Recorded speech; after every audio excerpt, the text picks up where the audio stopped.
જય શ્રી કૃષ્ણ બધાને મારી YouTube channel topics clear with પાયલમાં તમારા બધાનું હાર્દિક સ્વાગત છે। કેમ છો મારા વાલા વિદ્યાર્થી મિત્રો?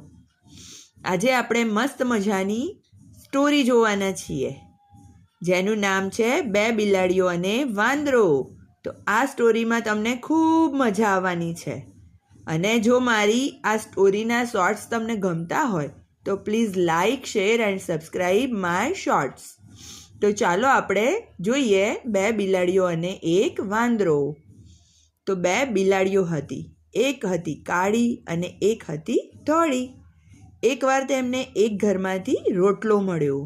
એક રોટલો મળ્યો બે બિલાડીઓને। રોટલો લઈ બંને ઘરના છાપરા ઉપર ગઈ અને રોટલા માટે બંને જણા ઝઘડવા લાગ્યા, કારણ કે રોટલો એક હતો અને બિલાડી બે હતી। દૂર બીજા છાપરા ઉપર એક વાંદરો બેઠો હતો। વાંદરો બિલાડી પાસે ગયો અને તેણે પૂછ્યું કે તમે લોકો કેમ ઝઘડી રહ્યા છો? તો એનું કારણ જાણી અને વાંદરાએ કીધું કે તમે એક કામ કરો, જઈને ત્રાજવું લઈ આવો કે જેનાથી આપણે વસ્તુ તોલીએ છીએ। તો એ તોલવાવાળું જે ત્રાજવું હોય છે એ તમે લઈ આવો, હું તમને રોટલો જે છે એ સરખા ભાગે વહેંચી આપું। તો બિલાડીઓ તો ત્રાજવું લઈને આવી। વાંદરાએ રોટલાના બે ટુકડા કરી દીધા અને ત્રાજવાના બંને પલ્લામાં એક એક ટુકડો મૂકી દીધો, એટલે અડધો અડધો ટુકડો કરી અને બંને સાઈડે મૂકી દીધો। ત્રાજવું ઊંચું કર્યું, એક પલ્લું નમ્યું। ચિત્રમાં દેખાય છે કે આ જે એક પલ્લું છે એ અહીંયા નમી ગયું છે।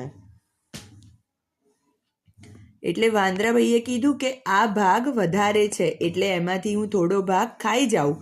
આમ કહી વાંદરાએ બટકું રોટલો ખાધો। જો અહીંયા આપણને દેખાય છે કે આ ભાગ નમે છે એટલે વાંદરાએ કીધું કે જે ભાગ નમે છે ત્યાંથી હું બટકું તોડી દઉં, એટલે બંને ત્રાજવા જે છે એ કેવા થઈ જશે? સરખા। ફરી વજન કરવા બેઠો, હવે બીજી તરફનું પલ્લું નીચે નમી ગયું। ફરીથી વાંદરાએ બટકું ખાઈ લીધું। હવે બંને સરખા કર્યા પછી પાછું તોલ્યું તો પાછું આ સાઈડનું નમ્યું હશે પલ્લું, એટલે એ સાઈડથી પાછો થોડો ટુકડો ખાધો, એટલે પાછા બંને સરખા થઈ ગયા। આમ વારાફરતી મોટા ભાગનો રોટલો વાંદરો ખાઈ ગયો। આ રીતે વાંદરો બેઠો બેઠો બંને સાઈડ, જે સાઈડ પલ્લું નમે ત્યાંથી એક ખાઈ જાય। છેવટે એક ટુકડો વધ્યો, તે હાથમાં લઈને વાંદરો કહે, મેં આટલી મહેનત કરી તે બદલ આ ટુકડો મારો। હવે મેં આટલી બધી મહેનત કરી અને તમને ક્યારનો હું તોલીને આપું છું, તો હવે જે આ છેલ્લે ટુકડો વધ્યો છે એ પણ મારો જ। તો વાંદરો રોટલો લઈ ચાલતો થઈ ગયો। બંને બિલાડીઓ જોતી જ રહી ગઈ, એમને એક પણ ટુકડો રોટલાનો ખાવા મળ્યો નહીં અને બિલાડીઓની લડાઈમાં ત્રીજો વાંદરો ફાવી ગયો। બરાબર ને બાળ દોસ્તો? તો બે જણનો જો ઝઘડો થાય તો ત્યાં આગળ ત્રીજો જણ ફાવી જાય છે। તો થેન્ક્સ ફોર વોચિંગ।